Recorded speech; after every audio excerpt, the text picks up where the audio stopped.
Welcome to another edition of the Offside brought to you by Arsenal Fans Beat. And today I've got a couple of guys in the studio as always.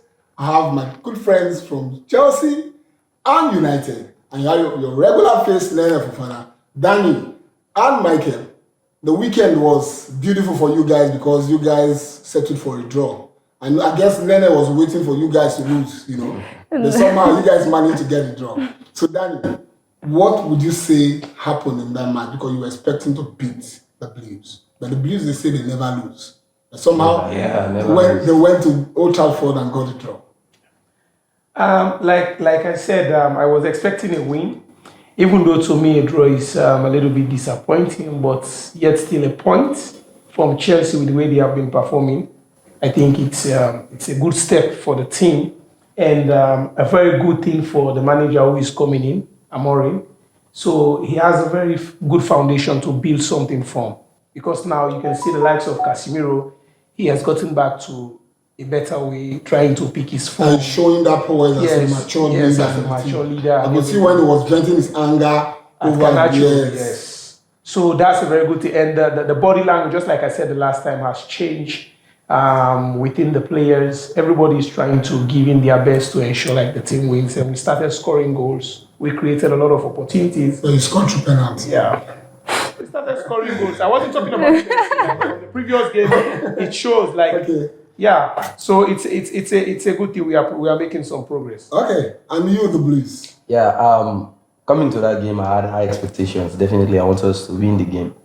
But previously to the week, we lost to the Newcastle in the Carabao Cup, and we had almost rested our entire team. So going to that game, I feel the players had enough time to rest, and we were almost giving another brand new 11 players, and they were in the pitch. They started slow, and the performance was dull. That was not the performance I expected, regarding the consistency and the way we've been playing of late. But however, it's a good thing that we are able to grab a point at the end of the day, because we find always difficult at Old Trafford to come up to the point, and it's very difficult for us. So getting that late goal, that sitter by Caicedo, I feel is very good for us. It's a very good result. Okay. Nene, I know that you wanted United to cry. Well, in as much I don't like United and I wanted them to cry or suffer, but I'm happy with the draw. You won't confirm me the fact that you wanted them to cry. Okay, Danny. You see enemy number one, eh? I know she's always got that for us. But I'm happy with the draw because it's in our favor. Either ways, United didn't win and Chelsea. But it's only goal difference, I guess. Matters. So that's it. And I know we are going to trash Chelsea when we meet. So I'm happy with the draw, actually. Okay, now, prior to this match, you guys played over the weekend. A lot of expectations were high up there, and we were expecting that you guys were expecting to win, Chelsea were expecting to win. But just like I said, you guys have something in common. You have the penchant for sacking coaches and maltreating players and spending money. And when we talk, you say you got money. You guys have spent billions of pounds, in recruiting players. And do you really think the position of United going forward? Because when I watched you guys, I said United are always like this. When there is they sack a coach and bring in one new one, they play very well. After 3 months, 4 months, they go to mental reset and go back to the original form that they were. Do you think going forward that this mentality was seen from the player? Because we could see a lot of fights, a lot of jostling, energy from United players. Do you think this is how it's going to be with Amorim coming in? Because Van Nistelrooy is trying to prove his mettle that, look, there's something in these players that you guys didn't know prior to this time. And somehow, I believe it's a fairy tale. That is my personal opinion. So we'll continue that way. So you tell us what your opinion is. I just hope it continues like this. But like I said previously, it's a transition process. A lot can happen along the way. So there are no guarantees it's going to be like this, or probably things will get better than what it is already. But I think it has it resonates around not just the coach that is coming in, it's incumbent on the players and then the management as well, because they have a role to play in order to ensure we get back to the winning ways that we used to be before. So I think maybe at this point the management is ready to actually change things for the better, considering the fact that they have structured the entire football club as a whole. So maybe, just maybe, but I'm hoping for better days. Okay. Yeah. Michael, Yeah. for Tumboli, he came in, bought the club, and he started spending money. And ideally, you guys would have been sanctioned, but he was smart about it by giving players long-term contracts, 7 years contracts, and spread the money so that he will not be caught napping. But changing of coach to Enzo Maresca, former assistant to Pep Guardiola, do you think that is going to help you guys with the playing style now? Because now you guys seems to be moving, you seem to be playing like some form of football that has an identity. Do you think that is the way forward for you guys? I think the coming in of Todd Bodley is very more controversial, and most of the fans are not happy with him. You see the back and forth with regards his spending. It has been heavily criticized. He's not just spending, but he's going out for very young players, not really top players. Chelsea before now, we go out for quality players, top players, professional, that once they come in, they kick. But he has the projects in mind. He wants young players to be and develop over time. Yes, he found the gap in between contracts and they exploited this take advantage of it by giving long term. So you can even have multiple players in your team, not just the usual. Just like you guys have multiple players spread all over Europe. But Enzo, and they're even giving them you guys, they don't even know which player to keep. I'm telling you. So Enzo Maresca, he has been so far since the project began. He has been the best because we never expected that he will be able to hold this amount of squad. If you have even given any other coach, maybe we should have seen back and forth in performance, maybe holding the dressing room. But so far, he has been able to manage players very well. Or having a very huge squad, the largest squad even in the Premier League, and able to give time to players. I think we are still developing. We've got a long way to go, but so far, it's giving hope and it's positive about it. So, Nene, what is your opinion about this? Well, I just hope Chelsea do not get to the point that Manchester get to the point where, like he's saying, they have a lot of players, but I don't want it to get to a point where players feel like I'm not the only one here. I have a long-term contract. I'm getting paid every week. I can't kill myself, because that's what is happening in Manchester. They are the likes of Rashford. At some point, he said, listen, I can't kill myself. I'm not the only player here. Yeah. So he relaxed. And you see Manchester today. So I don't want Chelsea to get to that point, because giving the players long-term contracts, it's a guarantee that my job is secure. Whether I play or not, I'm being paid every week. And I'm not the only player in this team. There are options, a lot of them. And to me, I'm not seeing that hunger in Chelsea, except for a few players like Palmer and Jackson. Jackson's a little bit hungry, but yes, Caicedo these days he is. But the likes of Enzo and some others, you don't see that hunger in them. Modric exactly. You don't see that in them. And it can affect the others. You can be killing yourself, others are lazying around. I feel a long-term contract is something that is to secure the players' future. Yes, future. It is. It has a disadvantage. Yes, it has a disadvantage. I accept that, but it's also an advantage. It doesn't mean because we have given a player 9 years, the player is going to be in Chelsea for 9 years or 10 years. I know. If the player performs and any club comes, we have a very advantage to sell and make more money out of it. Yes, I know so that. I think we're also securing our bag. In the long run, we are securing our bag. Even though it's a risky bet, but we are securing our bag. Yeah, Danny, I think for me, it's not a good investment. Honestly, yeah, I see because nonetheless, if you think about the contract value of someone who has 9 years, that's huge. You can't just get them out of that contract in a day. Easily, yeah. If you decide to sell them or you don't want just them, like they have with Sterling. Some players will be reluctant. It happens with Jones at Manchester United. He knew he had a contract with us, so when they told him to leave, he said no, I'm not going anywhere. I will sit out my contract. It happens with Gareth Bale at Real Madrid. Yes, that he had to be sit the out his contract because he knew like he was getting so much.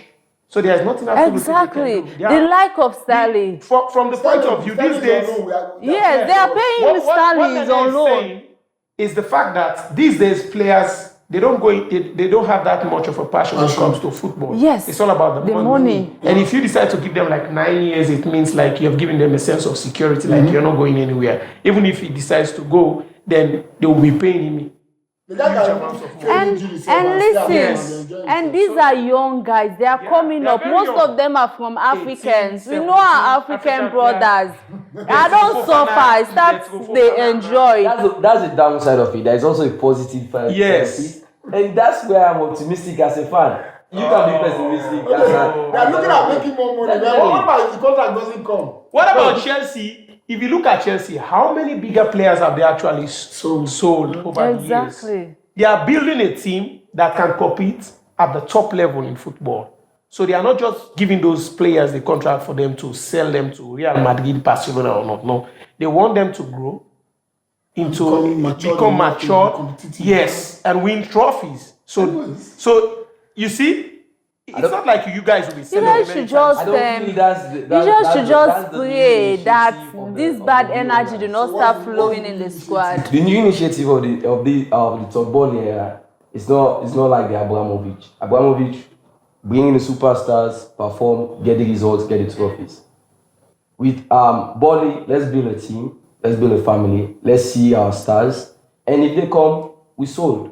It's not their equilibrium. I disagree. I disagree. You unlike you guys and Arsenal. Family, you will not be asking players the way you did. You had 11 players that you exercised from the first team. Exactly. And the coach you don't have a place in my team. Exactly. That was very rude. How can you say you are building a family? Every coach that comes in brings in his own players. Definitely. Chilwell came into the team last minute. Yes. He was ostracized from the team. Yes, because Chilwell for the past seasons in Chelsea has never played a complete season. He's always injured. Anyway, so if a manager is coming in and has a young talent that can cover his space, James is always injured, but when he comes back in his place. I don't think Enzo is a fair guy. For me personally, I think one of the reasons he had some issues with Sterling way back in Man City. Right. Yes. When there was a game between Man City and Lyon, Sterling got a better chance to actually bury the game. At that time, in front of the goal, he missed the opportunity. So when they were trashed by 3-1, and then the game ended, Sterling had some argument with Enzo Maresca. So when he came in, the first person he said to, like, I don't need you in my team was just Sterling. He pointed out to him point blank. And that affects the club because it's the same way that I am looking at it. Now, Sterling is not playing for Chelsea, but Chelsea are paying Sterling more than what we have. We are paying them something like £100,000, and they are paying. We are paying about 95,000. Chelsea is paying. Chelsea is 230 something pounds. So you guys are not. It was also economic. So regardless of the personal issue they had with Enzo Maresca, it's also economical. Why? And very soon we are finding guys in the comment section, please. You need to make a point. That is, if your team is winning, let us know your view. Now we're coming to the point of talking about Arsenal. Arsenal has spent £867 million in signing 38 players, and today the man responsible for that, Edu, is on his way out. So the question is, do you think, Nene, that Arsenal as a club, they've done well with the signing of these 38 players? And do you think the ousting of Edu is going to make Arsenal stronger or weaken them? Well, firstly, I want to say I'm disappointed with Edu. He told us to trust the process.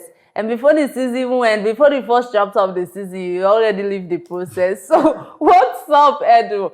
But I'm a little bit sad because if we're looking at his relationship with Mikel and the relationship they have with the players, especially the players that are coming in, the influence of Eddie and Mikel is great. And the connection between him and Mikel is also very great. So it's going to affect the club, yes, but it's okay, it's fine. The club didn't let him go. He decided to leave the club because of there is a bigger opportunity, and he's there to work, he's there to make money.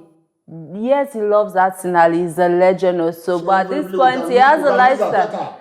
He has a lifestyle to maintain. Yeah. Well, it's still possible, but I don't see Mikel going. He loves Arsenal way too much. That's the same thing we talked about.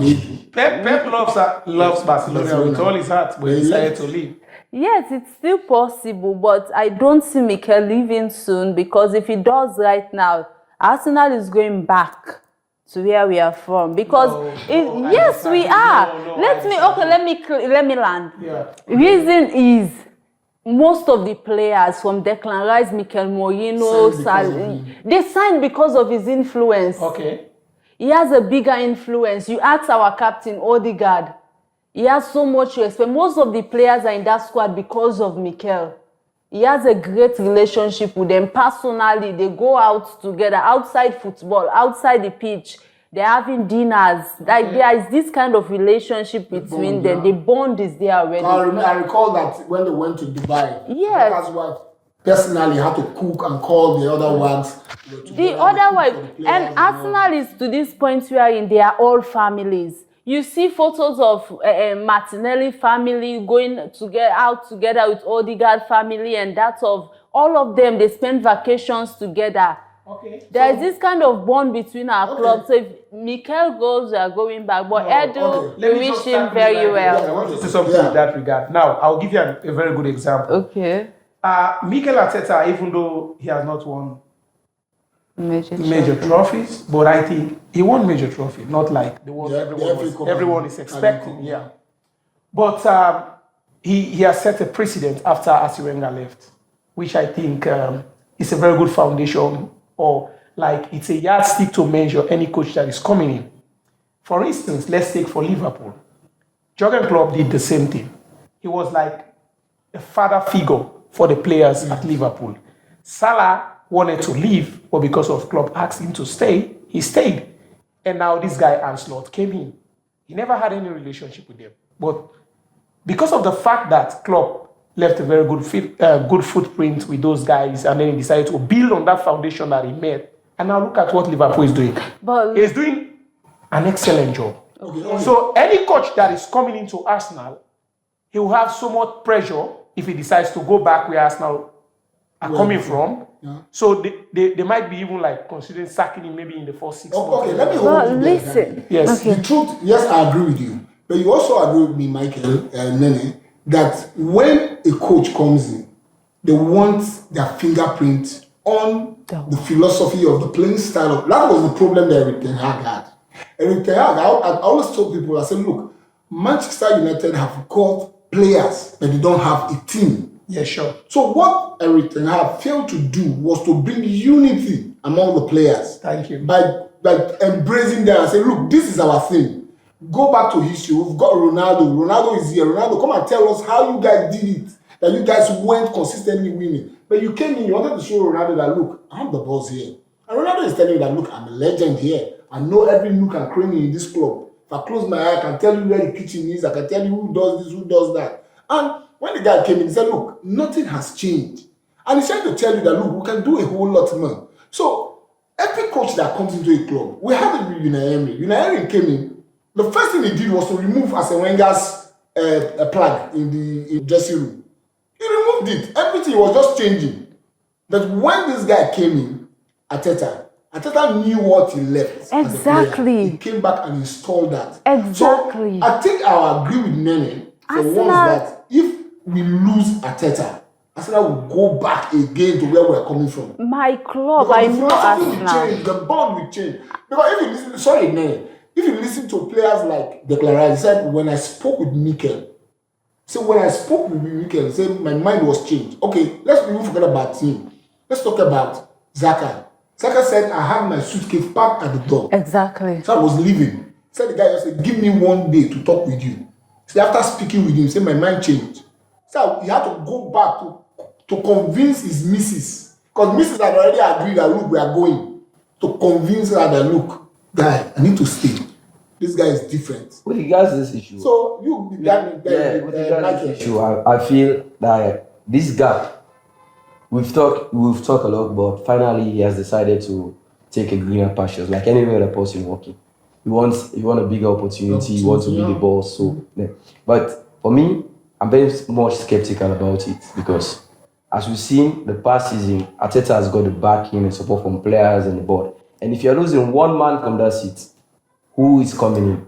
Will you still get the support from that person? And it's very crucial for Arsenal. So whatever comes out for Arsenal by the end of the season will decide the future of Arteta. So Arteta needs to up his game and make sure by the end of the season he's able to show something, or else, who knows? Guys, in the comment section, please, you Arsenal fans, you need to make comments because I think Danny, Nene, and Michael, they made fantastic, opinion. Their opinion is quite silent, and it's important that we look at it and also add to this comment. Now, the next one that we're going to look at is the EPL, the controversial way the matches are being officiated. It has become something that has become a general norm. That look, the same, I always say in local parlance, the same came when they flog the first wife, they will take and flog the second one. So, and that thing has become something that has become prevalent in the Premier League, that is happening to everybody. We watched the match between Man United and Chelsea, and we saw some controversial moments. And one of the key moments was the rough play against Rashford that they overlooked. No penalty was given. And the other one has to do with Martinez. The VAR judged that he was sleeping, but we saw two counter movements from him. One with the foot, with the knee, and the other one with the hand in tugging the player. But yet, nothing was done except the yellow card that was issued. But we know that in other matches, as we have also seen between Arsenal and Bournemouth, and seen between Chelsea and Liverpool, Saliba got a yellow card, a red card for an offense of tugging a player. But Tosin Aderibioyo went scot-free, earning a yellow card for kicking Jota. And today, Jota is on the sideline because of that injury. Now, guys, we have to come back and look at this because we've looked at it. Do you really think that these rules are impacting on the game positively or negatively? I want to start with you, Michael. First and foremost, I want to say the answer is it has some positive and negative effects. Okay, let's definitely, because it's all based on how subjective we are. As fans, most often you just want everything to be in favor of your team. But we're looking at the situation where the game is balanced. Objectively, we can be objective in some instances, but as a fan, you always want things to be. And secondly, refs also have to go by the rule. But I think the debate here is poised on two things. Should they go by the rules or should they go by discretion? Because most often, that's where the controversy lies. Sometimes they use their own discretion. Sometimes they overrule the laws. If it's a foul, just blow it as a foul. But sometimes you say, no, maybe it's too soft. Why would you judge it's too soft? It's a foul, blow it as a foul. But if you are going to decide, no, it's too soft, well, it's boot, okay, at the end of the day, you did not step on the man, so let me be discretional. Then you bring up these controversies and this debate. But if you go by the rule as a ref, you play the man, well, definitely in the box. If you foul the player in the box or keeper at any contact, it's a penalty. It's a penalty. So no discretion about it. You just see, once you see there's a contact. So why won't you apply the same policy, the same rule? If he hits the man, don't be discretional. Maybe it's too soft, the man fall easily. But so that's what I'm saying. These rules, are they controversial? Is it impacting on the game positively or negatively? Positively, negatively, if we are going to be discretional. No, you are negative. You are better to be sitting on the fence. Yes, you can't sit on the fence. When we were arguing before, we decided to go on the negative side. My point here is, exactly. There's something negative here. Hear me out. There's something negative here. The negative aspect of it is, if refs are going to be discretional in making decisions, then it's negative. If they are going by the law, then it's positive. This is what I'm saying. No, we don't need to be discretional. Okay, let me give you my own point. What I'm saying here is, we don't need to be discretional. Let's all be there. We see that it's an offside. We see that you don't know. Okay, from my own side, I think like football is losing one of its core principles, which is passion. Because players are being controlled or they are being told directly how they should react when they are being disrespected by refs. It's a game of emotions. And it's emotion. That's why it's beautiful. That's why people loved it in the first place. Because it's the only game that there is nothing like Mr. or Mrs. Everybody's been called by their first name because they expect everybody to be equal. So referees, they are disrespecting players a lot, and then they expect the players to just hold in their emotions, and they are humans, they can't just hold it back. And react. Yeah. How can you tell me, like, you actually gave a penalty or award a penalty that's not a penalty to another team, and they don't want me to react? Or I have a penalty, and then you didn't give it to me, and then you don't want me to react, or you don't want me to shout. You don't want me to even walk up to you. In some cases, they said, okay, it's the only person that is supposed to talk to the ref is the captain. What about those teams that actually have goalkeepers as their captain? Do you expect that goalkeeper to come from his goal, run all the way to the end of the other field, and then talk to the referee? And they have to wait, they have to wait for him to go back before they actually continue the game. That's so funny. I find it very appalling because it's sad. They are taking away the most beautiful thing out of football. True. They are controlling the players. That's really sad. You can't control people. You can't tell them how to behave.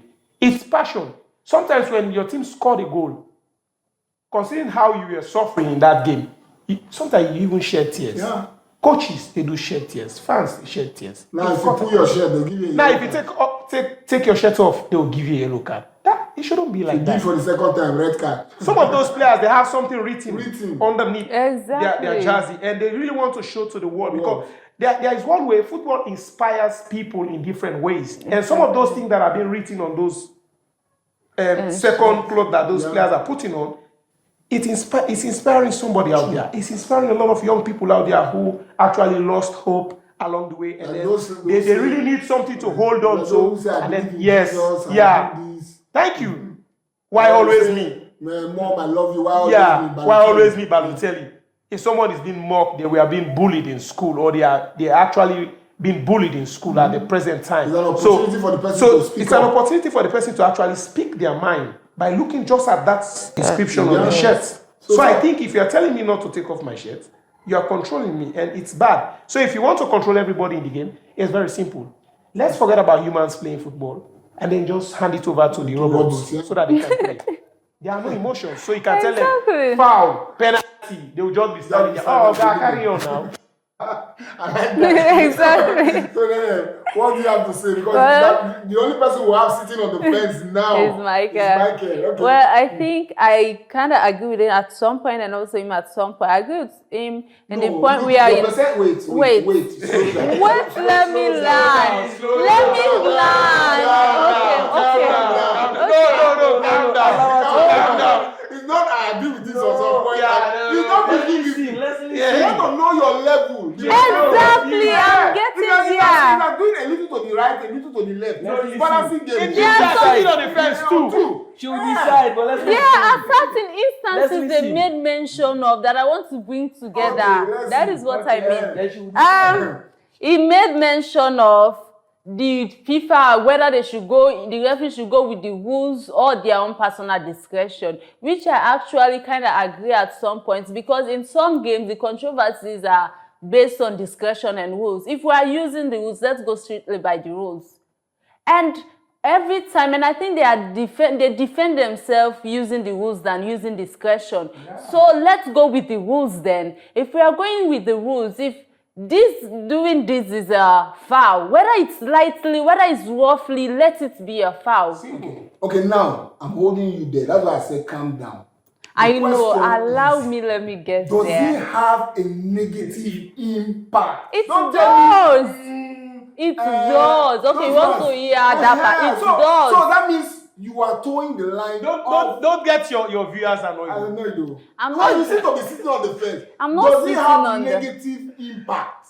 So let us know, because this man is saying it's 50-50. Yeah. Are you on 50-50? I'm not on 50-50. Okay, allow me to learn. So let me conclude. Wait, now let us conclude. Yeah, conclude. The part of it all that I don't like is that after the refs or the whole FIFA board have made a wrong decision, they come out and apologize, but they do not give the players or the coaches or even fans the right to express themselves. You cheated me in a game.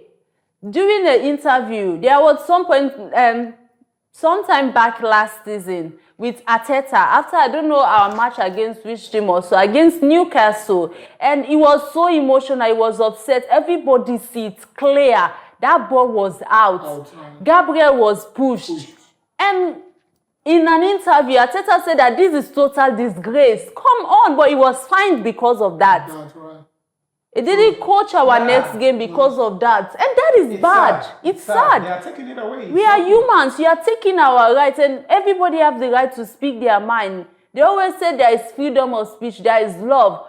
But it's like there is not, the love is not there. Equality, and then it's being regulated. Exactly, it's favored. I think that in trying to protect the referees, FIFA has made the team to the point where the game is dying, the players are suffering, and the fans are not enjoying the game anymore. The fans are So if I'm to conclude, my point is very simple.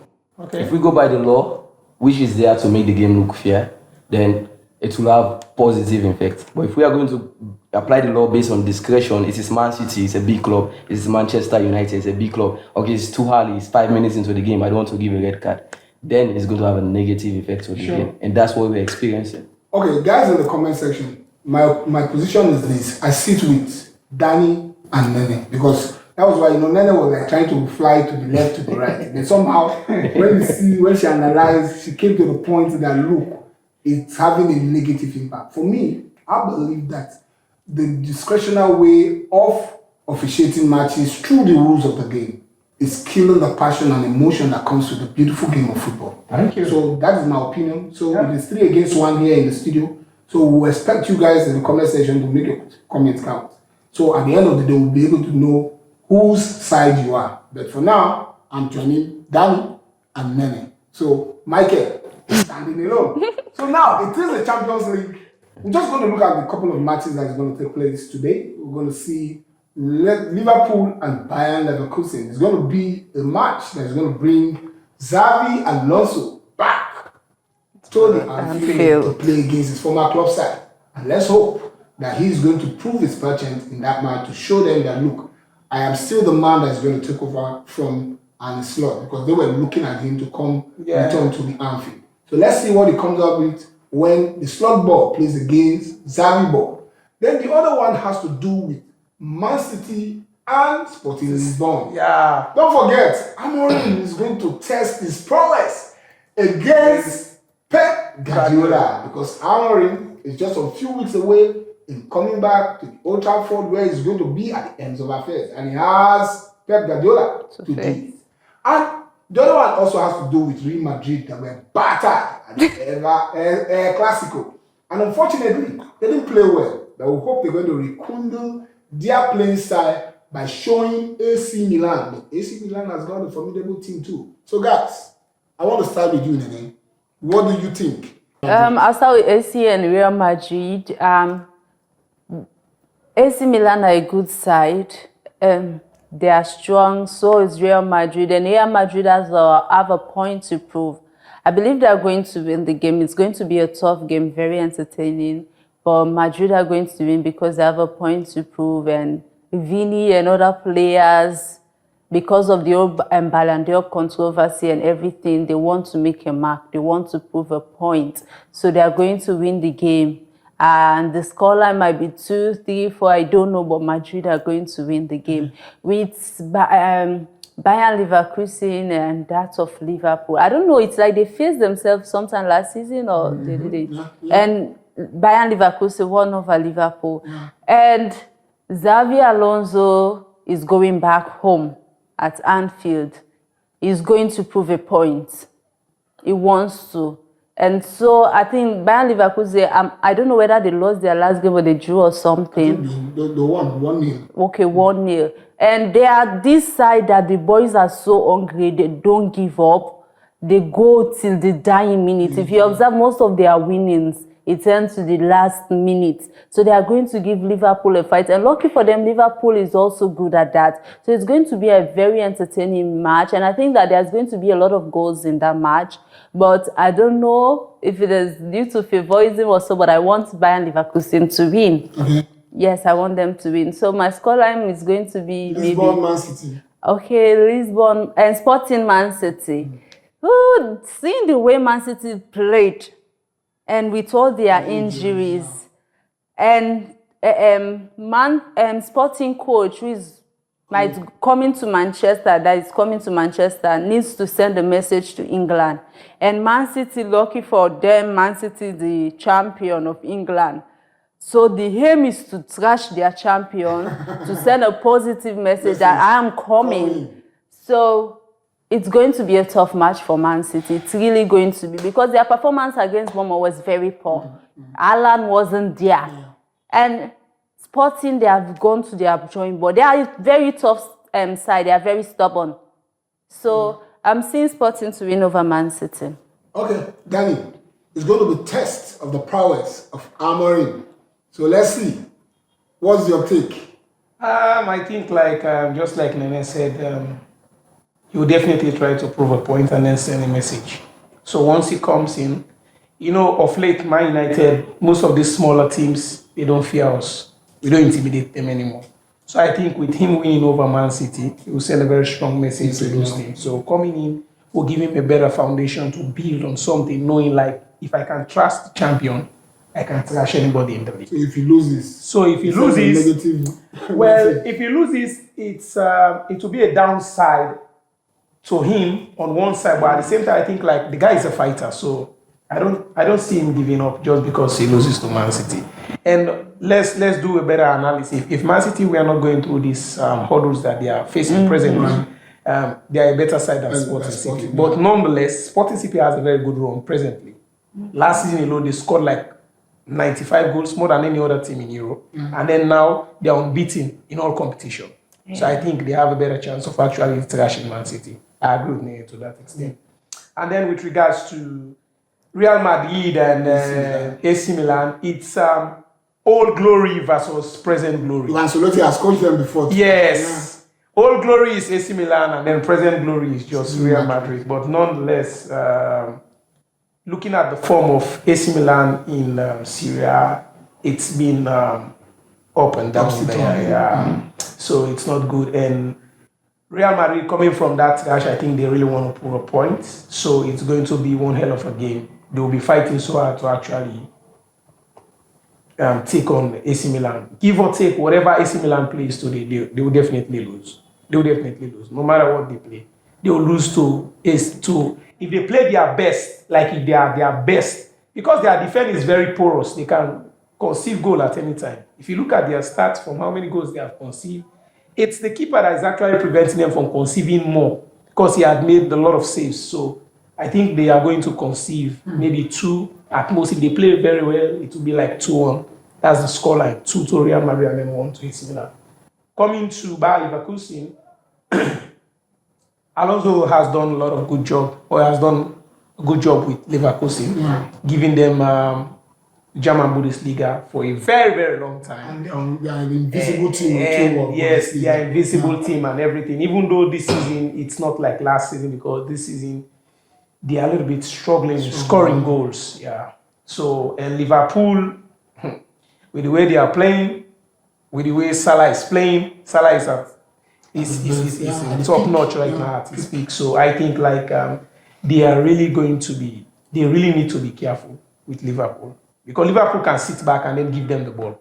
Because I know at the end of the day, Bayer Leverkusen is going to take the possession because that's what they know how to play. They will take the possession from Liverpool. But the problem is going to be, how will they be able to control the ball and then control Salah from scoring? Because every time they made one mistake, trust me, he will take that chance, no doubt. So it's a very entertaining game. There are going to be a lot of goals because Leverkusen can score. They score a lot of goals over the time. So I see it's a very entertaining game. I can't predict the score, but I know both teams are going to score, but I don't know who will win. Thank you, Danny. And you, Michael? What is more interesting than the UEFA Champions League? I think we've got a lot of good teams and good games today. I want to start with Liverpool and versus Bayern. Leverkusen. Very good team, but who is at home? Liverpool, and it's Anfield. Anfield, yeah. You know the spirit of Anfield. Regardless, I feel the best result Leverkusen could get there is a draw. Yes. I don't see any reason that Liverpool will lose that game. Okay. If they can score, Liverpool also can score. If they can attack, Liverpool can attack. If they can defend, Liverpool also can defend. And the spirit of Anfield is that the advantage. Yeah, that's a feeling. Don't forget the spirit of anger have been down there. Exactly. There's always a feeling that there is a third man. Anfield is not as it used to be. Yes, because I think last season United went there. Coming in with a new coach, also we've seen an upgrade in performance. Yeah, the way he bounced with the team, the consistency and all this. Liverpool was a team. Just like Danny said, when he scored against them, Salah is right at the peak. When he has two opportunities, he needs one. When he scored, you see the struggle to come back. But now Liverpool, even if you score 9 minutes, they can come back. They have the possibility. So, and the best, I can take Liverpool for a win on that. With regards AC Milan, Real Madrid, I feel it's a very good clash. Of course, Real Madrid is the favorite on paper, but I cannot write out AC Milan based on the controversies regarding the Ballon d'Or. I hope that does not affect Real Madrid into this game. We know UEFA. And if Real Madrid, the players need to be really disciplined going into this match. Sure. Very more disciplined. And Milan are aggressive. If any aggression or indiscipline from Real Madrid players, don't be surprised. Give them red card. By getting red cards or which will change the entire narrative of the game. Now let's come to Sporting CP and Man City. Man City is not in a very good form. We see how they struggle over the weekend. But mind you, even when they struggle, they rested some of their players.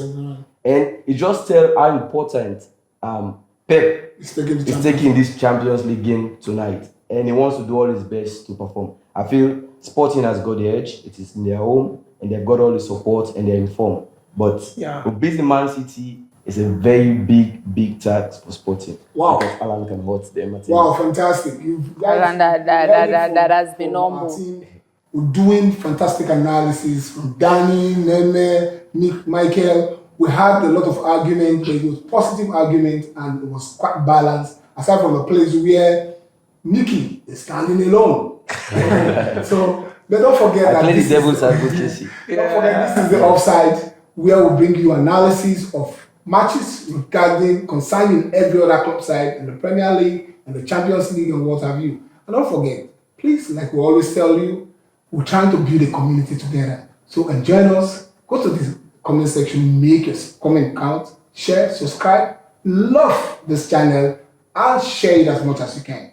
Until we come your way again, this is the Offside. I remain yours sincerely, Kennedy Okizi. I'm saying thank you to Danny, Nene, and Mickey. Until we come your way again, this is bye-bye. Bye.